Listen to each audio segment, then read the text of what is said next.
It's the final PS Plus update of the year. A bunch of games are coming to the extra and premium tiers of PlayStation Plus on December 19th, just in time to ignore your family at Christmas. I'll show you gameplay from everything coming your way, and your job is to tell us all what you plan to play. I'm Adamaru, hello there. Please think about dropping a like if the series is useful to you.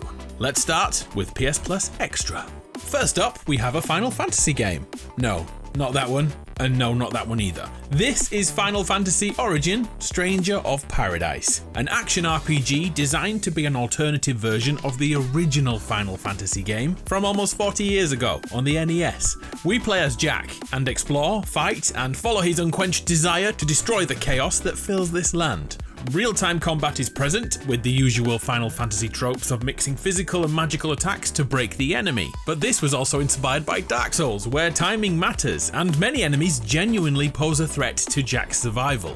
Once an enemy is depleted enough, Jack can perform a soul burst, which really adds to the power fantasy after a tough battle. Story-wise, there are some cringe-worthy moments, and the story in the first few hours makes no sense at all. But, to my surprise, every story beat is pulled together at the end, and it works.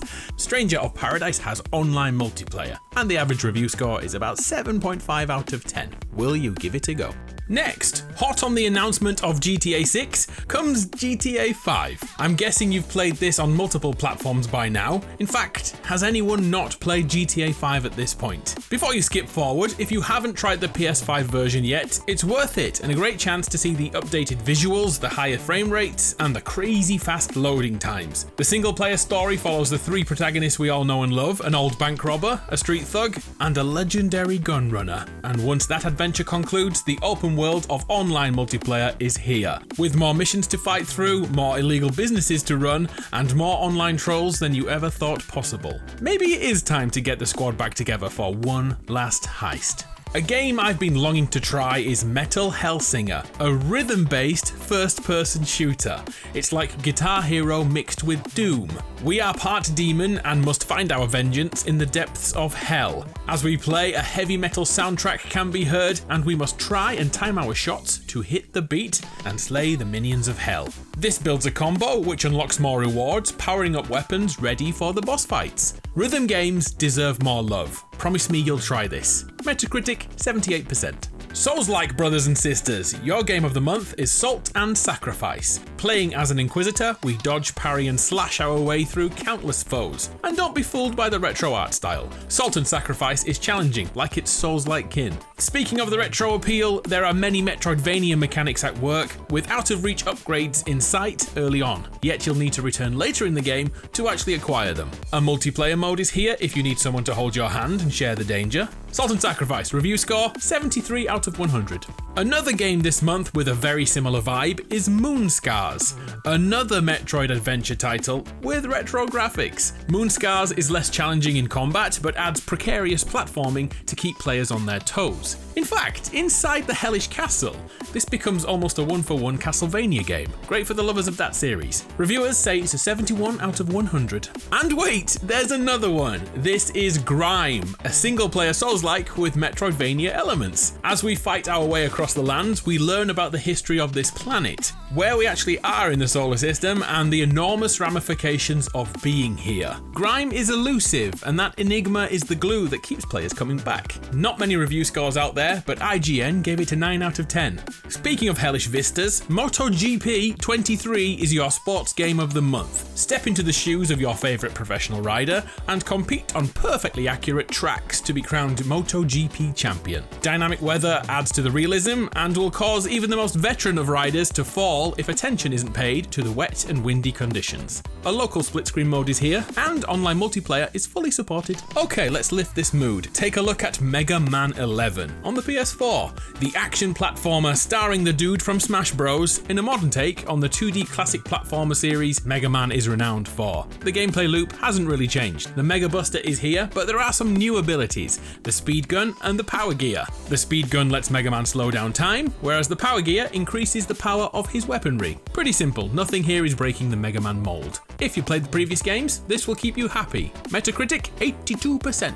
Take a look at Gigabash. This is a brawler. In this cartoony art style, we control a Gaiju and beat the living daylights out of other players and AI around giant cities. Fully destructible cities. Gameplay wise, it's a total free-for-all. Button bashing or more considered fighting styles are permitted. The carrot on the stick is to keep playing for the unlocks. New Gaijus become available regularly. Metacritic 73 out of 100. Next, a game I had no idea existed. Tinykin. Milo arrives on Earth to find that he's way too small, everybody's gone, and not a day has passed since 1991. We team up with the mysterious Tinykin and use their unique powers to create ladders, bridges, and explode a bunch of things. A single-player platform puzzler from 2022 with an average review score of 8 out of 10. Any fellow old people here? Have a look at Prodeus, a game which describes itself as a boomer shooter. A first-person shooter taking inspiration from classic Doom and Unreal Tournament. A handcrafted campaign by industry veterans is here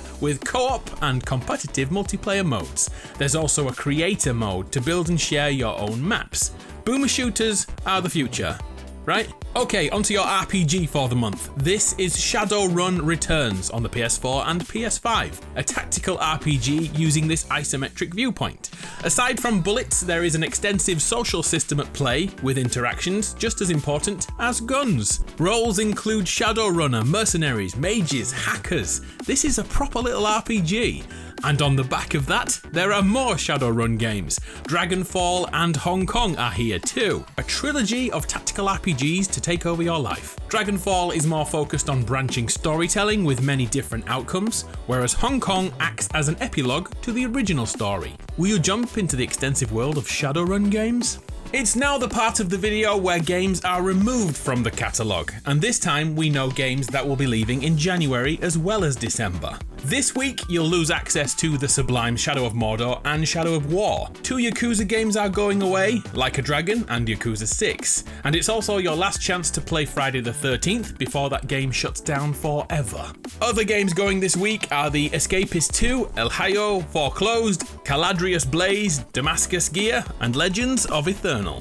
It's also last calls on a bunch of games leaving in just over a month, giving you plenty of time to finish the stories or get the elusive Platinum Trophy. Mid-January 2024 will see Devil May Cry and its special edition depart, as well as It Takes Two, which is by far and away the perfect Christmas game for a family night, if you can put up with your family that long. Jet the Far Shore leaves in January, as does Omno, the missing JJ Macfield and the Island of Memories, Mitsurugi Kamui Haikai, sorry for that pronunciation, Pillars of Eternity 2, and the strangely brilliant SnowRunner. I think I prefer knowing which games are leaving over a month before they do, very helpful. I hope this wasn't a mistake and this becomes standard practice. Okie dokie, over to the premium games for the month. 13 of them this time around. Let me explain. Your first shot of retro goodness is the Mega Man Legacy Collection, and the Mega Man Legacy Collection 2. 10 games in total. The 8-bit era of the iconic little dude consists of Mega Man 1 to 6, and that's where the second package picks up, taking us beyond the 8-bit era and into 16 and 32-bit worlds of Mega Man 7, 8, 9, and 10. And of course, there was Mega Man 11 earlier in the video. That's 11 Mega Man action platformers this month. I hope you like Mega Man. Also on premium this month is Thrillville and Thrillville Off the Rails, a theme park creator from back in the PSP and PS2 days. And to finish the whole month off is Buzz Lightyear of Star Command. Man, I feel old. So that is your month. Please sound off in the comments. Is PS Plus living up to your expectations? I'd love to know your thoughts. I'm Adam, you're awesome. Merry Christmas. See you next time.